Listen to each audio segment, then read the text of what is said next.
First order of business is Pledge of Allegiance. Please stand. Pledge allegiance to the flag United States of America, and to the to the republic republic for which it stands, one nation, under God, indivisible, with liberty and justice for all. Okay, thank you. Second order of business then is celebrating success. Tom? So we have two this time. The first one is for Angie. Angie works in our bar, and I'm going to read from this. Angie is a weekend bartender at BB's Bar and Grill. People love her. We get many online reviews, many compliments of her, making the bar almost like Cheers. And many customers go to the bar because of Angie and her smile and how hard she works. And I was told a story of over the weekend, one of our managers was walking by and she was leading the entire bar. They were singing a, I don't know, a disco song or something like that. But the entire bar was in on it, singing together. And so that was really pretty special. The other one is for Trey Anson.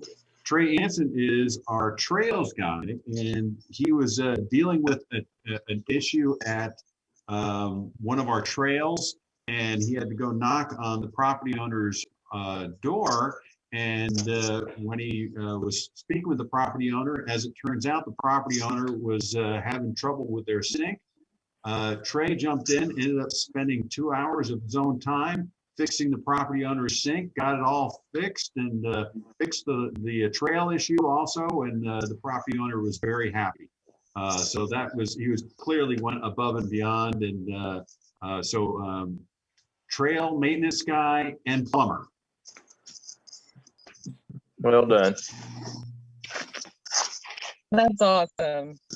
And that's all I had to cover. Okay, thank you. Good job, people. Good job. Next up, the approval of the minutes, the January 28th, the most recent regular board meeting.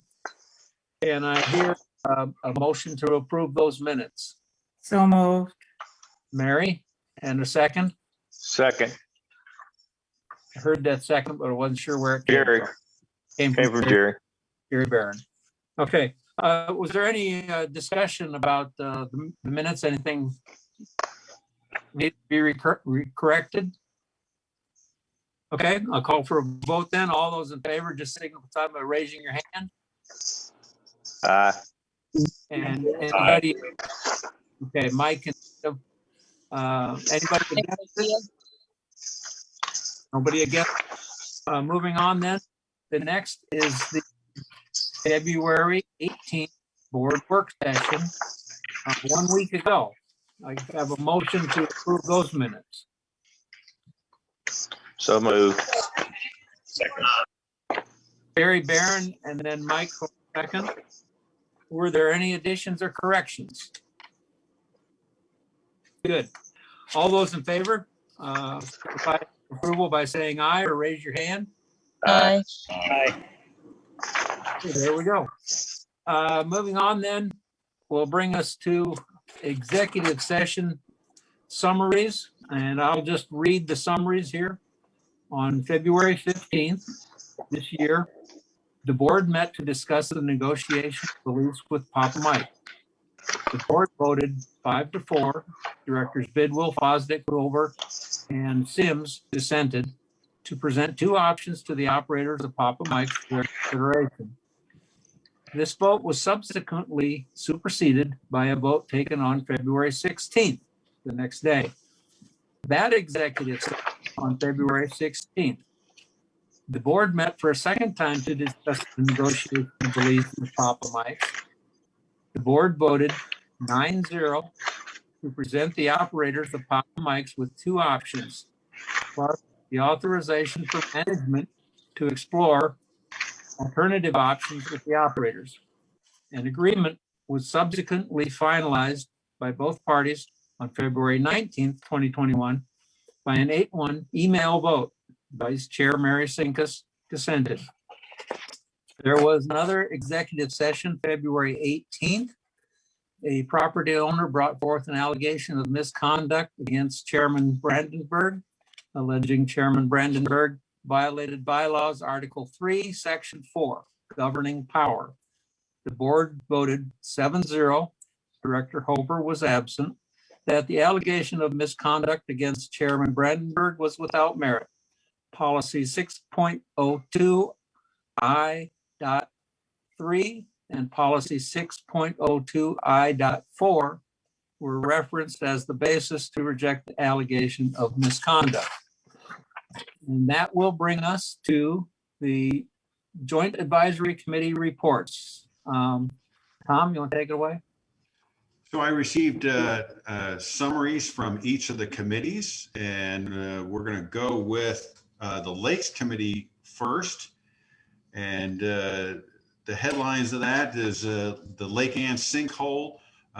We provided, management team provided the committee with an update on that and possible next step. So we actually received the report from Terracon just yesterday. So we're still going through that, but we'll be able to provide that information to the committee very soon. Discussed the Lake Rayburn drawdown, which is going very well. We're at 6 feet at this point. And they also had a lively discussion about jug and line fishing, and they decided to create a subcommittee to explore this issue further. For the Rec Committee, at the beginning of the Rec Committee, they always provide, each committee member provides an update. And in general, all amenities were found to be in great shape with light winter use. We talked about the Blowing Springs connector, the concrete path, and that is approaching completion, should be done in the May timeline. Rick Eccles talked about the sinkhole at Lake Ann, pretty much gave the same update that he gave to the Lakes Committee. And he also talked about the dog park, how the fence has been installed. The grading is done. Now we just need sod and some sun for it to grow and knit in. And then Jessica Anson talked about some of the capital projects they've been working on with the coping being completed at the Kingsdale Pool, the Branchwood pickleball courts. The concrete is in, it's curing. The fencing should go up in the next couple of weeks. And they're getting ready to install the features at the mini golf course. So another productive meeting. And then the golf committee met and we talked about how Birksdale has been received a certification from the Audubon International Cooperative. We are one of only 2 golf courses in Arkansas that have that recognition, so that's great. Also, they talked about some of the current projects, the bridge plank replacement at Kingsdale Arch Bridges, the bridge plank replacement at the Country Club, and the installation of the ice and water machines. For the month of January, our rounds were up over prior year by 1,229. I don't think we'll be able to say that for February after all the snow. And planning has already begun for the APT/WAPT tournament which will take place in June. So those were a summary of all the reports, and the minutes for each of these committees are available on our website. I also wanted to mention, if you go to our website, if you go to the financial section, you'll see that we've made an update to how our finances are presented to make it more in line with how they are presented to the board, and combining reports and making it a little bit easier to follow all the information. So when you get a chance, take a look at how we've reformatted that. And that's the conclusion of my report. Thank you, Tom. The next item on the agenda is indeed the financial reports. And Stacy, go ahead. Sure. So just a reminder, we are in a calendar year. So this is our first month of the new budget. And we're off to a good start. So Also, as Tom alluded, we also have the financials out on the website, so you can go out and see those in the new setup that's out there. Our revenue for POA was down about 36,000 to budget, worse than budget, and our cost of goods was worse than budget by about 6,000. So we ended with gross profit being worse than budget by 42. However, we made up for it in our expenses. So our total operating expenses were better than budget by 208,000. And the bulk of this is really due to the timing of some of the legal expenses with the fire, but all areas are really doing well for January. We ended with an EBITDA up from budget of 167,000 and over last year by 431. So the POA had a strong January. To dig a little deeper into some of what we had in January, our revenue was better than budget for our dock fees by almost 16,000. Our RV storage fees were up 11,000. Our assessments were up 9,000, and our food and beverage was up 12,000, 9,000 at Lake Point and 6,000 at Bar and Grill. Worse than budget, we had our annual golf fees are down 97,000. Facility fees were down 12, and our lot sales were down 10. From a gross profit standpoint, like I said, we missed by 6,000, primarily in food and beverage, but their sales were up, so we would expect their costs to be up as well. The pro shop was flat. On the operating expenses, better than budget, we had salaries and wages were at 43,000, primarily in golf and Mac. Our supplies were better than budget by 29,000, 20,000 in chemicals and 4,000 in office supplies, and then 29,000 in our professional services for the legal for the fire. Worse than budget, we really don't have much to report in January. We were a little over budget on property taxes by 7, and our bad debt was up by about 9. And so again, EBITDA better than budget by 167,000 and better than last year by 431. So it was a good month for the POA. As for water, they also had a great month. So their revenue was better than budget by 19,000. Their gross profit ended up better than budget by 64,000. And their operating expenses were better than budget by 12,000, which drove them to an EBITDA that was better than budget by 76,000 and 131,000 over last year. So a very strong January for water as well. If we dig into it just a little bit deeper, you can see obviously their water sales were up 20,000 and capital buy-in fees were up 5. Worse than budget, they don't have much. Late fees 3,000. And then gross profit was up better than budget by 45,000, which the majority of that was a credit that water got for purchases they made in 2020 for exceeding 700 million gallons last year. So that was their big hit for gross profit. Operating expenses were better than budget, 6,000 in salaries and wages, 4,000 in postage, and then a little bit in taxes and permits and employee benefits. Worse than budget, they didn't really have anything either. They're $2,000 over budget on utilities and 2,000 in credit card fees. Again, driving their EBITDA to be better than budget by 76,000 for the month and 131 over last year.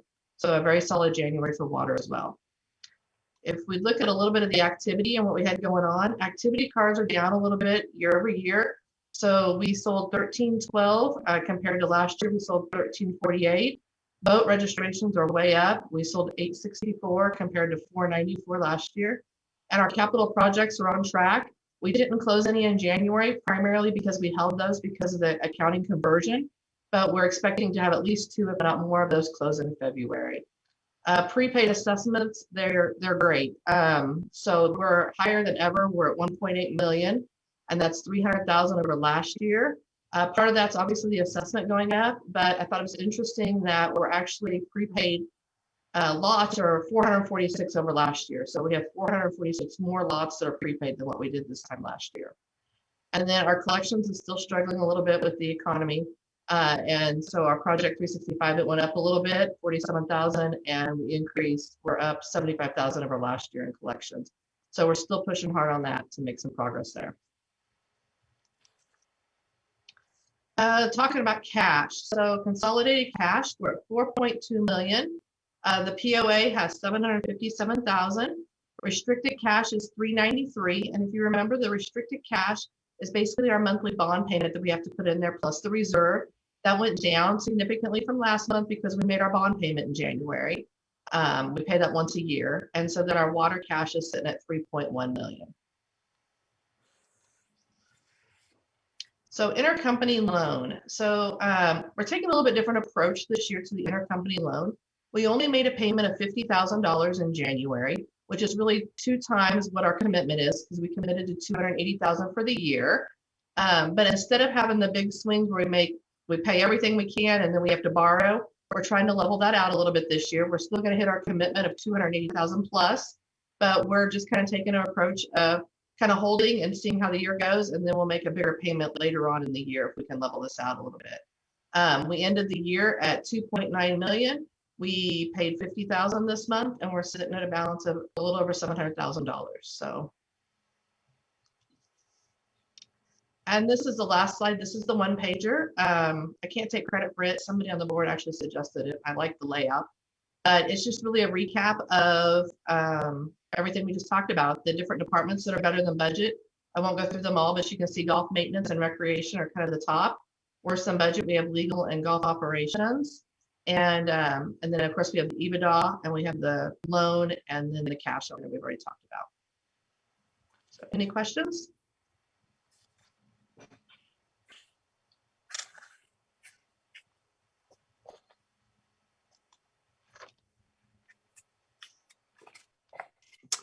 Very good.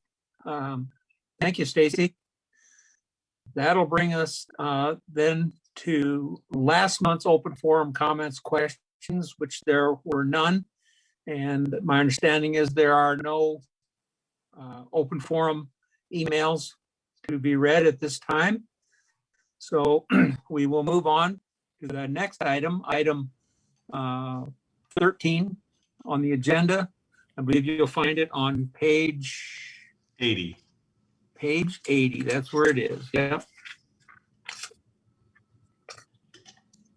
That being the capital project, we had a request for capital project for 2 used pickups at the price we thought isn't true. We have changed. We're going to get 2 new pickups for only $6,000 more, which I believe what it amounted to, and seems like a good deal to me. So this is a project.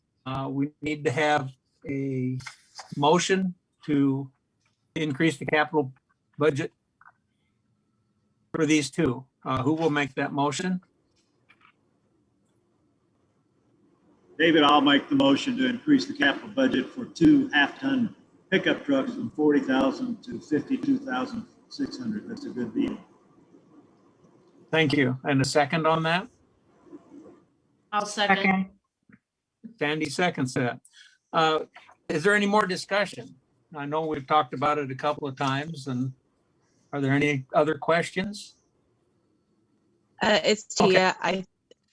I think it's just important to point out to any members watching or listening, we're not wanting to buy new just to buy a new. The price that the board had set for the budget for this was not enough at this point to get what we needed in the vehicles we needed. So it's never our goal to buy new. It always is to buy used. We understand it's members' money and we're very conscious with it. And the deal that maintenance was able to get for these is just an unbelievable deal and very worth the money that we're spending. Tia, this is David Welch. Hang on a minute, Dave. Let me throw something in there. If anybody's been reading the business news lately, you're going to find out that during this COVID era, the price of used vehicles has skyrocketed. And if you look out there, they're very unavailable. And if you can find a good one, the price is so high that with what Mike Taggart and his crew did here to get these new vehicles for that little amount of money more is really a good deal. So it's not just us, it's the country as a whole. Well said. Yeah, pretty much just getting rid of tens of thousands of miles on a used vehicle that we knew nothing about the history of. And for $6,000, we get a vehicle with no miles. So in this instance, this is the best approach to go with the new vehicles, and that way we get to maintain them. We know what we got. So with that said, I'll call for a vote. All those in favor signify by saying aye or raise your hand. Aye. Aye. Are there any against? Thank you. None against. Unanimously in favor. The David? next, David, I think one thing we need to also mention is that these are going to be fleet trucks. They're not, just regular trucks that are on the showroom floor. That he is getting a fleet truck that is stripped down from what regular trucks run. yeah, Did I say believe that correctly? Yeah, he mentioned that previously in one of the meetings, that when you buy a used vehicle, you take what is available, and a lot of times what's available is a truck that has options on it that we don't really need. So when we go for a base fleet vehicle, that's what helps us get these at a much lower price. And on the other end, when we get rid of them, we sell them at auction, and then we go out trying to find the best value again. So, okay, we'll move on to the next item. I believe this is on page 81. This is the common property licensing agreement for what's being referred to as the parking lot. You want me to jump in, David? Yeah, jump in. Go ahead and give us a little description here. Okay, so if you recall, at last month's board meeting, the board approved the receipt of property for, which is on Huntley. The property is owned by A and 12th Street LLC, and the property is going to have, or has, trails on it. That property was originally purchased in October of 2019 for $353,000. It's not going to cost the POA anything. The same entity, A and 12th Street LLC, has approached us regarding the abandoned or unused parking lot down by the Veterans Wall of Honor. It's the one right next to the pump house at the corner of Dartmoor and Veterans Way. Way back when it was a tennis court, but now it's a parking lot that needs some work. This entity has talked about going in and repaving it. They would only be using the parking section. They would not use the section that is used for the pump house. This area had previously been used by Cooper Elementary for some storage. They are no longer using storage over there, and we look forward to, if this gets approved, that the area will look a lot better. Now, this land is, I've referenced that it's kind of worthless. There's been a number of, when the land was transferred to the POA from Cooper, a large number of deed restrictions were placed on this property, and there's really not much you can do with it. It will be used for a parking lot, and we think that because of the granting of the land, we think that this is a good kind of exchange, and as I indicated, it would not cost the POA anything. Okay, with that being said, we need to get the motion on the floor. Who will make the motion? I motion. Mike, go ahead.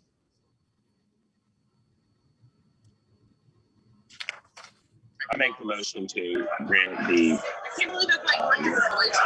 temporary usage of the parking lot.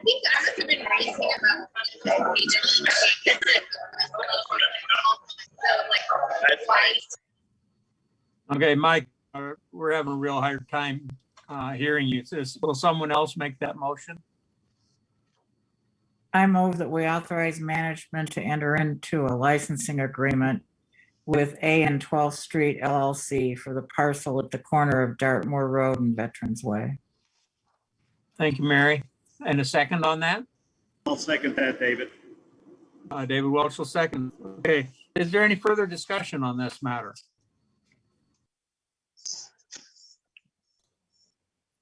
I will just say that, as I indicated at the work session, I'm against licensing any of our property.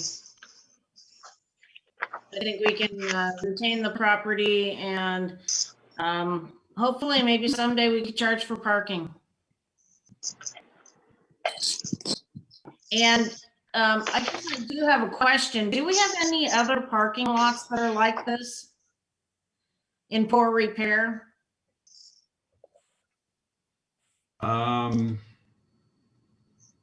Most of them. Well, yeah, I won't disagree with what Mike just said. A lot of our parking lots need some work. No, I can't think. This is kind of an odd situation. This one. Well, the only reason why I asked is because it was mentioned at the work session that it's a huge liability risk. And, you know, if we do have properties like this, the drives to that lot should have been chained off. There is a gate there, Sandy. The last time I was there to look, the gate was standing open, but it is fenced and there is a gate there. So, you know, the characterization that it's a huge liability risk, I think, is maybe a little misleading. And as far as I know, the last actual use of this outside of Cooper Elementary, parking a trailer there that they use for storage, goes all the way back to the time that this actually was a tennis court. So it really hasn't been used much, and it is fenced at the current time. Whether the gate is closed or not, that's always open for debate. But I understand. I hear you. I hear your objections. Any others? I need to object also to it because I believe that the group that wants it can do whatever it is they want to do with it with just a very simple donation. I don't see where they need to have it under their control and taken out of the POA's control.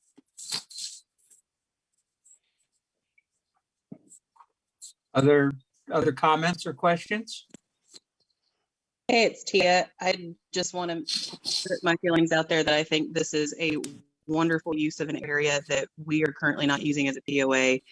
For someone to step forward and say, hey, we want to take care of this. We would like to make this better for your members. The ability to have someone or any entity willing to come in and make the lives of our members better, I just think it's wonderful. And I appreciate it. Okay. That's any others? I have a comment. I drove by there and I was surprised at how small it is. And it is very cracked and in very bad repair. So I think that if they can come in and repair it and use it, that would be beneficial to the public and to the members. Okay. Seeing no other comments, I will go ahead and call for the vote. All those in favor of the licensing agreement signify by saying aye or raise your hand. Aye. Aye. Aye. And those opposed? Jerry Holber and Sandy Posnick are opposed, so it's 7-2. Thank you. The next is a consideration of policy 8.03. This has to do with the use of common property for septic systems. I know there's been quite a bit about this. The city is struggling with this, what they can do to protect our environment and do it in a legal way. This, you know, as we all know on the board, there's no appetite on the board for allowing septic systems to be placed on common property. It's just a total non-starter. What this does, it puts a little bit of regulation into traversing common property to get from one lot to another, that type of thing, and attaches a fee schedule to it, puts in place all the paperwork that needs to be done to even approach the board anytime this might happen. So, Tom, what have I forgotten? I'm sure I've forgotten to describe part of it. Well, I think it's important to note for we have septic system failures on existing homes. A leach field could get approved on common property or the traversing of common property to get from one lot to another. For new construction, the way this is currently written, you could traverse from one lot to another, but you cannot, it explicitly states you cannot have a leach field on common property for new construction. That is only for failures. Also, every single motion or request must be approved by the board of directors. Our best guess is that even with this change, we would only see approximately 10 or less requests per year. So also, I'm sorry, let me keep on going just a little bit. And we've also created a detailed checklist that quite a number of steps that every single property owner that would want to do this would have to go through in order to get approval from the board. yeah, it's not going to be easy. So no, it is not. We've received some comment about this, and you know, it's important to note that we only control the common property when it comes to the extension of the sewer system that certain residents of Bella Vista have. That's a private corporation, and we have no control over what they do. That's their business, so we can't control that. But this is what we have before us today, and it's quite a checklist. I would hate to be trying to go through this list. It would sounds to me like it'd take a couple of months and be a full-time job to get through it. So this is what we have. So let's see. We need a motion someplace. What page is that? Page. There's a suggested motion on page 84, and it also in this motion it stipulates that the fee for traversing would be $500, and the fee for having the leach field on common property would be $2,000. And I believe also the stipulation is in here that anytime in the future that the sewer system gets within 300 feet of a property that has a leach field on common property, they have to join the sewer system. Is that correct? Doug is shaking his head. That's correct. So yes, that's a correct statement.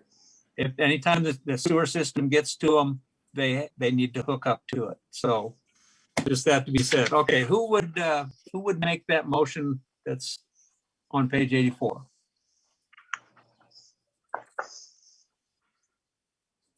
Okay, David, I'll make a motion approving the changes to policy 8.03 plus the fee of $500 for the traversing of common property for septic systems and $2,000 for leach field on common property. This is the first of 2 required readings. Thank you, David. And the second on that? Second from Tia. Tia seconds that one. Okay. Is there any other discussion from the board?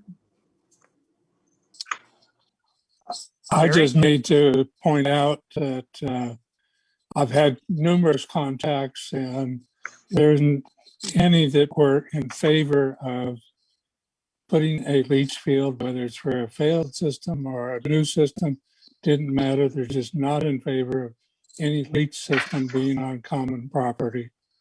I just wanted to share that. Thank you. I've got a couple comments. Yeah, David.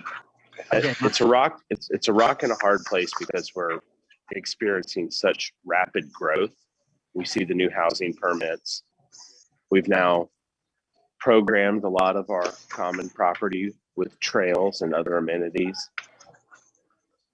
And then add on that you have to remove trees to make this happen. None of it's spelling good, but the hard part isn't that.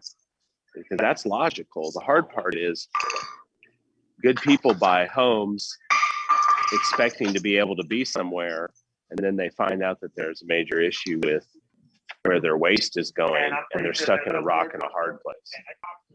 And so we get these inquiries in, and these people are in a rough spot. I mean, what are they going to do? They don't have another choice. Of course, everybody's going to be, I'm not in favor of that till it's there, toilet overflowing. So I like the case-by-case basis right now, because I think we can judge whether we're getting had by a greedy builder or we're coming up on somebody with a real issue that's could be a long withstanding member who's unfortunately had an old septic tank crash or whatever else. So I don't particularly think we should be allowing this to happen very often, but I'm more in favor of the case-by-case basis, just because I don't want to turn people away with a blanket statement if something like this is happening, because the ACC helps control. There's so many other players in this, and until we get additional systems and infrastructure in place here and different codes and guidelines and options for people, the brunt of the decision making on what to do with waste falls on the POA, but we're not the sole guider of the destiny of that. Things to ponder. Oh, Mike, are you advocating that new construction could put a leach field on common property? The absolute opposite is what I'm advocating. Okay. Okay, any other comments, concerns? I'll call for a vote then. All those in favor of passing this on the first of two required readings? David, can I ask one other question? Sure. Do we have a feel for what I don't know what you'd call it, but a processing plant, private processing plant would cost? I do not. We did some research, and a standard septic system costs approximately $10,000. A more sophisticated system that utilizes less space costs approximately $30,000 or $20,000 to $30,000. Plus, it has to be inspected every single year. I don't know if that's a personal processing system, but there are systems out there that do require less area to operate. So they would not have a leach field, or the leach field would be much smaller? Do we know? I think you're getting beyond my knowledge level. I think the leach field is a lot smaller. Okay. Okay. We'll go ahead and vote. All those in favor, raise your hand or signify by saying aye. Aye. Aye. And opposed? No one is opposed. It passes unanimously on the first reading. We'll revisit this again next month. The last item on the agenda is a nomination for a board member or a committee, a JAC committee member for the Recreation Committee. Denise Klinger has been on the committee, and she would like to re-up for a full 3-year term. So can I have a motion for Denise Klinger seat on the Recreation Committee? I move we renew Denise Klinger's seat on the Rec Committee. Thank you, Mary. I'll second that, Mary. And David Welchel seconds it. Is there any discussion on this? I didn't think there would be. This is a recommendation coming from the Recreation Committee. And all those in favor of Denise's renewal, signify by saying aye. Raise your hand. Aye. Aye. Anybody opposed? Nobody opposed. Okay, That brings us to the announcements. That committee, the Recreation JAC, meets on Monday, March 8th at 4 p.m. and they will be doing it Zoom. The Golf JAC meets Wednesday, March 10th at 8:30 a.m. via Zoom. The Lakes JAC is Wednesday, March 10th at 2 p.m. on Zoom. The Board of Directors General Managers meeting, Thursday, March 11th. That's a closed meeting. The Meet the Candidate night is Tuesday, March 16th at 6 p.m. And this is going to be Zoom. So this will be something new and different that's never happened before. The next month's March work session is Thursday, March 18th, 9 a.m. And it's still Zoom. And the March regular board meeting, Thursday, March 25th, 6 p.m. via Zoom. And that concludes our agenda. Is there any other items? Okay, I will entertain a motion to adjourn. So moved. Barry Barron makes that motion. David Welch will make second. Anybody against? Then it is unanimous that we're in favor. Thank you for your participation. Good meeting, folks. Thank you. Thanks, Good David. evening.